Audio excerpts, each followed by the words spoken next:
ओम नमः शिवाय। नमस्कार, मैं खुशाल, ज्योतिष और वास्तु अभ्यासक। आज मैं एक नया विषय लेकर इस वीडियो के ज़रिए आपके साथ जुड़ रहा हूँ। जिस तरह हर एक व्यक्ति अपने कुटुंब को महत्वपूर्ण मानता है, उसी तरह उसका कुल भी उसके लिए उतना ही महत्वपूर्ण है। कुटुंब परिवार का कुल भगवान है।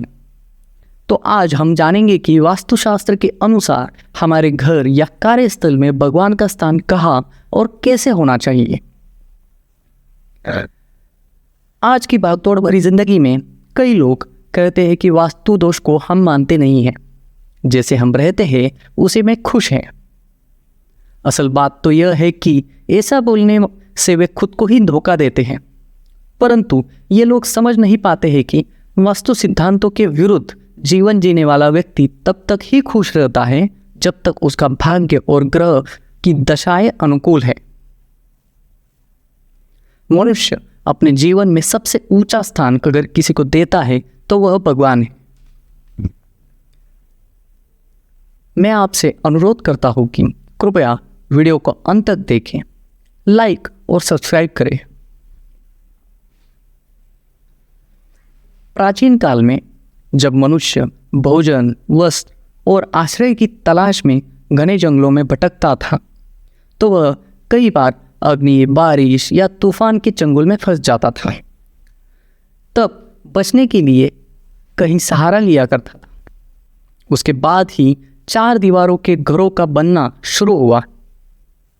समय के साथ साथ वास्तुकला का विकास भी आर्किटेक्चरल डिजाइन के अनुसार ही हुआ। कुंडली निर्माण, विवाह संबंधी बाधाएं, संतान, शिक्षा, करियर, इसके परामर्श एवं वास्तु दोष निवारण के लिए हमसे संपर्क करें। हमारा मोबाइल नंबर है 8767805599। घर का ईशान कोण पूजा घर के लिए सबसे अच्छा माना गया स्थान है। रसोई घर, बेडरूम, शौचालय के पास या फिर सीढ़ियों के नीचे पूजा घर बिल्कुल भी नहीं बनाना चाहिए। जब हम घर में पूजा घर बनाते हैं तो यह ध्यान रखें कि उस पर कलश बिल्कुल नहीं होना चाहिए। सिंहासन सबसे अच्छा होता है। पूजा घर में शिवलिंग होना चाहिए, शिव की मूर्ति नहीं। देवी माँ, विघ्नहर्ता गणेश, भगवान विष्णु और सूर्य भगवान, इन पांचों भगवानों की मूर्ति स्थापित करनी चाहिए।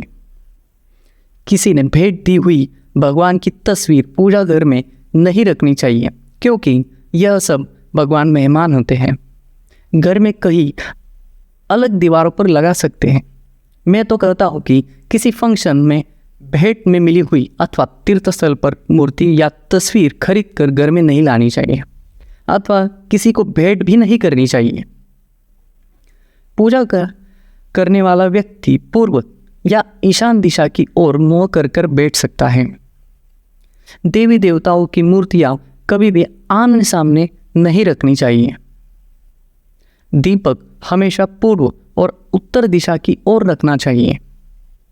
कोई अपनी जमीन पर मकान बनवा रहा है तो कोशिश यही करे कि पूजा घर ईशान कोण में ही हो। ऋषि मुनियों का मानना है कि भगवान ईशान कोण में ही वास करते हैं। यदि ईशान कोण में थोड़ा उत्तर की ओर पूजा घर हो तो बहुत शुभ फल मिलता है।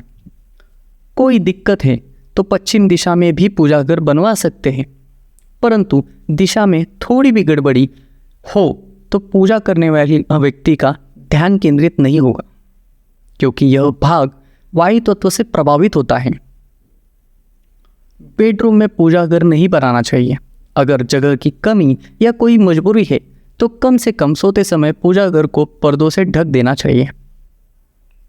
पूजा घर में सफ़ेद टाइल्स एवं पीले रंग की दीवार बहुत ही शुभ मानी गई है।